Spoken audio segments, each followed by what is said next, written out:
It's Dr. Peter Brukner.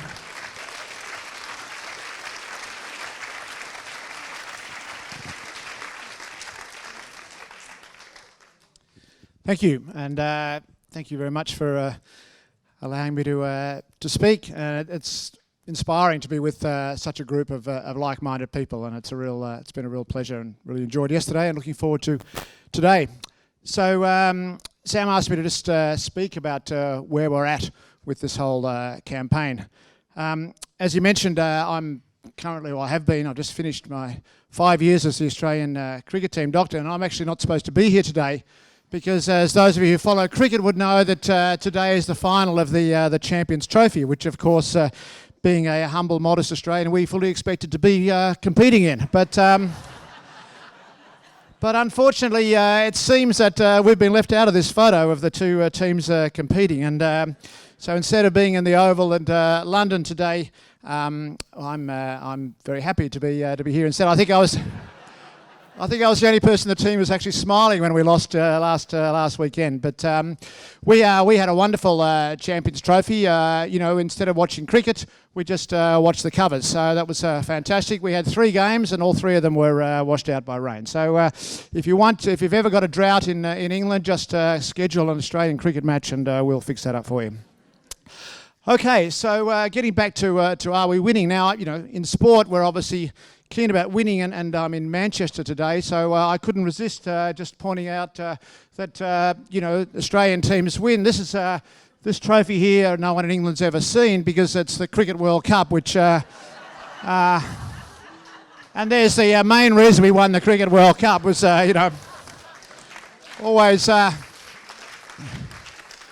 always try and jump in the photo if I can, but anyway. And then, of course, there's the Ashes, which I single-handedly won a few years ago. But now, getting back to are we winning? And as I said, we're in Manchester, so obviously, as an honorary Scouser, I love Manchester, and I thought I'd just show you how I single-handedly won the Carling Cup a few years ago as well. So, But anyway, getting on to really serious matters. Are we winning? I mean, this campaign or cause or whatever we'd like to call it to change the world really is incredibly important, and that's why we're all here today. But it's a battle, and I just thought I'd give a quick little update, I guess, on where I felt we were at with this whole campaign. I think if we look at various aspects of it, I mean, let's look at sugar for a start. And I think that's one area where we're actually winning. I mean, there actually seems to be a lot of momentum and a lot of acceptance now that sugar is not a good thing. We see articles the whole time.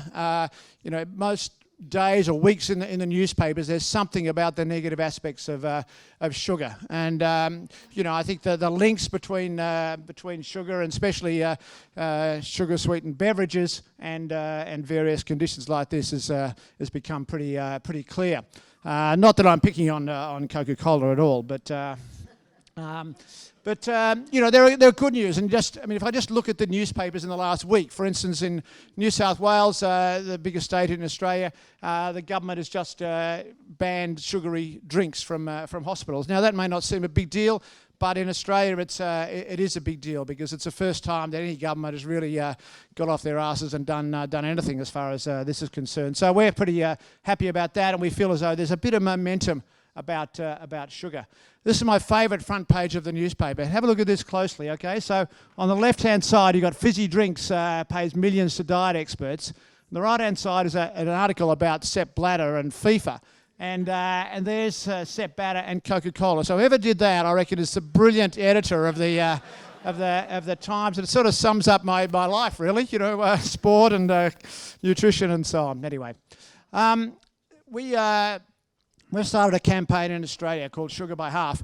And the reason we did that is that, there's a lot of confusion out there. And a lot of people were saying to me, they're very confused about what they should be eating. And there's so many diets out there. There's low carb, and there's paleo, and there's Atkins, and there's Mediterranean, and there's a million different diets. And people have gone from being very happy about what they should be eating, low fat and high carb, all that sort of rubbish, to now they're confronted by all these different things. And one of my concerns, and a lot of people were saying to me, I'm so confused about what I should be eating now. And the one thing that all these diets and everyone, even the dietitians sometimes agree on sugar. So I put a proposal to people that, why don't we just focus on sugar and just we'll worry about the other stuff sort of later on, because probably sugar is the most important single thing. So the average Australian, as in Britain and American, has around about 16 teaspoons of added sugar a day. Teenagers a lot more. And if we can reduce that by half, so that's the purpose of the campaign is to reduce the amount of added sugar by a half over the next 5 years. And if we can do that, we can have a massive impact on the health of Australians, certainly in our case. And I can't think of any other single intervention, single medical intervention, pharmacological, surgical, or anything like that would have the impact that sugar by half would have. So I'll keep you informed on how the campaign is going. We just launched it at the end of last year, and so far so good. Okay, so that's sugar. Now I always like to put up esteemed medical journals in these papers. So one of my favourite medical journals is come out and clearly said that fat is good for you. But on the other hand, we have the American Heart Association, full of the cleverest and brainiest and most wealthy. Doctors in America coming out with this crap during the week. And every time you think, we're actually getting somewhere here, you have something like this come up. And it's just hard to believe that they could come out and say things like this. The evidence saturated fat raises LDL, a leading cause of atherosclerosis. It doesn't actually say that it has any significance, but, replacing saturated fat with polyunsaturated fat reduces the incidence of cardiovascular disease. What a load of crap. All this sort of stuff. And again, this has enormous impact because of the prestige of the American Heart Association. Basically one of the big things that people have focused on was the evils of coconut oil and so on. So, this is quite unbelievable that, in 2017, that a supposedly scientific organisation can come out with this stuff, and this is the challenge that we have to overcome this sort of stuff. And that's it'll be 3 weeks after the latest of numerous articles that in proper journals that have shown that there's no link between saturated fat and cardiovascular disease. So it's depressing in a way. I feel as though we take 2 steps forward and 1 step back all the time, and so the challenge is to sort of overcome those very powerful organisations, and this, even the ants know that there's no link between, So basically, what that shows is that ants are smarter than cardiologists. So sorry, Asim. So it's okay,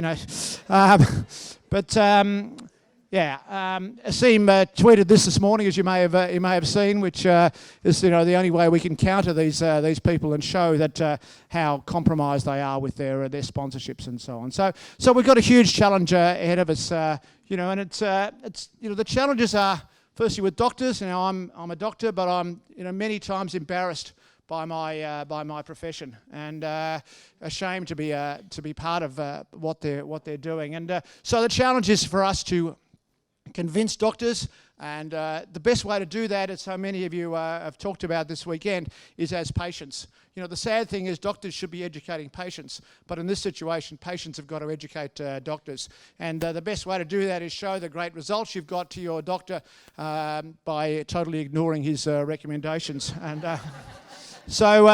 we've got to. So doctors, GPs, and especially cardiologists are a real challenge because they are part of this sort of medical paradigm of ill health, where basically as doctors we sit around and sit behind our desks and wait while people are inactive and eating crap, and we wait till they get sick and we say, come on in, what have we got for you? We've got some drugs, we've got some surgery, and that's just not sustainable. That model, it's bankrupting the system, and it's not doing a lot for our health either. So doctors, it's really important to tackle those. And then of course there's the dietitians, and the trusted dietitian. Well, I'm sorry, but sorry for the dietitians who are here. You're not counted in this, but. And look, it's very easy. We can be flippant and laugh and so on. But I sort of get it in a way. I mean, if you've been saying something for 30 years, and all of a sudden, there's some wacko doctors and, whoever come out and say, no, you're actually wrong. I mean, that's incredibly threatening and very difficult for people. So, maybe we've got to be a little bit understanding of their reluctance to embrace the truth. But the problem, of course, is, again, this sort of compromise by industry and so on that I'm sure affects the way they think. So that's our challenge, is that we've got to attack, because these are the people who have most influence on things like dietary guidelines. Understandably, a government who's getting wants some dietary guidelines. The people they're going to go to are the esteemed medical people, so the cardiologists, more so than the GPs, because they're cleverer and smarter and richer, and the dietitians, because food, dietitians. So it's no point us just sort of ignoring these people. We've got to get them on side. We've got to convince them, and it's up to everyone in this room. We've all got to play a role in convincing people in our society that we're right, because we know that. Now, it was mentioned yesterday, I have a little project myself. So I order a dozen of these books. Most of you have probably read Nina Teicholz.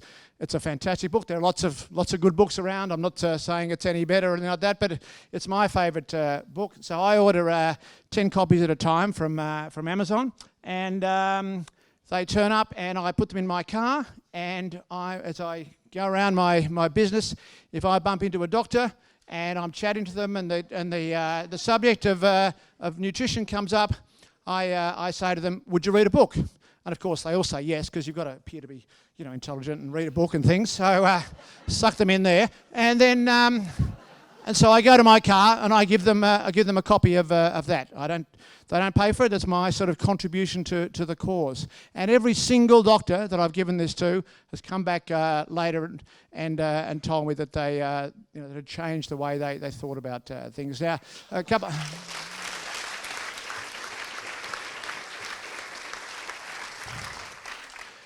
One of them didn't actually say anything, but I found out about 3 months later from one of his patients that he'd been advocating this low carb, but he'd been so against it that he didn't have the balls to tell me that he'd actually changed it. Very un-Australian, really. But so that's just one little thing that you can do, and that I've sort of taken on as a little personal project. But it's up to all of us to spread the word. So we've obviously got a lot of enemies. I mean, we're familiar with the trials of Tim Noakes and Gary Fettke, the Australian orthopaedic surgeon, have been banned from dietary advice. Last week in Australia, one of the universities banned Christine Chronos, another low-carb advocate, from speaking at their university. So we have some very powerful enemies, but we have to embrace those enemies and win them over, as I said before. So some of you will have seen the Serial Killers movie, but Donald O'Neill, who got those movies going, he reminded me recently that in the Serial Killers 2, that he'd asked me when did I think this battle would be won. And that was 3 years ago. That was 2014. And I said, he reminded me, I said at the time, I thought it would take 10 years. And we're now 3 years into that. And I think what's going to happen is, we're sort of somewhere, I reckon we're about here. If we look at 3 years ago there, I reckon, it's going to go like this. We know that. There's going to be this huge upsurge, and round about here, the dietitians and the cardiologists will make out that they've been right all along, and they've, but that's okay. I don't mind that. I'm happy for them to take the credit as long as we get to here. So I think we're somewhere round about here. I think it's going to start taking off, but how quickly that happens is up to each and every person in this room. Thanks very much.